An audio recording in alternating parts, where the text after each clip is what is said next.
The architecture of wealth, mastering the quantum ledger. You are being outbid. Right now, not for products, not for services, but for reality itself. And the auction closes every night at midnight. The question isn't whether you're competing. You are. The question is whether you even know what currency you're bidding with. Before we dissect the vibrational mechanics of the 1% and how they've weaponized the frequency of existence, we invite you to align with this elite consciousness. Subscribe to Vested Network now. We do not offer mere information. We offer a total recalibration of your mental software to attract wealth as a mathematical certainty. Everything you touch was once a ghost. The chair you're sitting on, the device in your hand, the money in your account, all of it began as electrical impulses in the void of a human brain. But here is where the mystery deepens.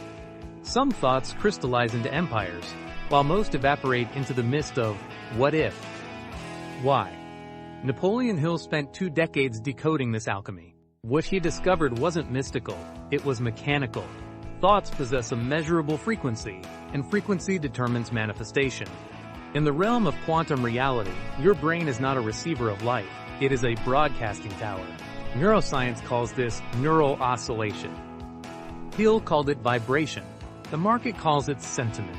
Regardless of the label, the mechanism is absolute. You are not experiencing reality, you are tuning into it. Think of a radio. The station is always broadcasting, but if you're tuned to 95.5 while the signal is on 101.3, you hear nothing but static. Opportunity is always present, capital is always flowing.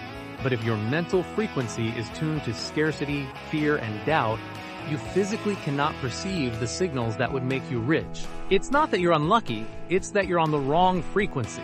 Hill identified the frequencies that attract wealth, desire, faith, and enthusiasm, and those that repel it, fear, jealousy, and greed. These aren't just emotions, they are operating systems. When you vibrate at desire, your brain activates the Reticular Activating System, filtering reality for opportunities instead of threats.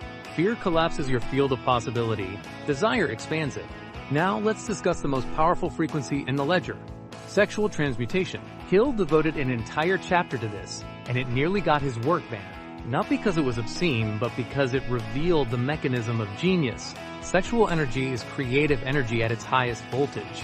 It is the same force that builds civilizations and generates billion-dollar companies. The 1% learn to redirect this energy away from physical release and towards strategic execution.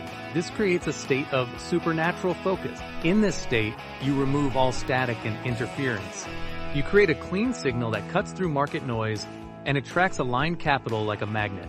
You become a monopolist of your own reality. The system wants you locked in survival frequency. It feeds you the 6 basic fears: poverty, criticism, ill health, loss of love, old age, and death.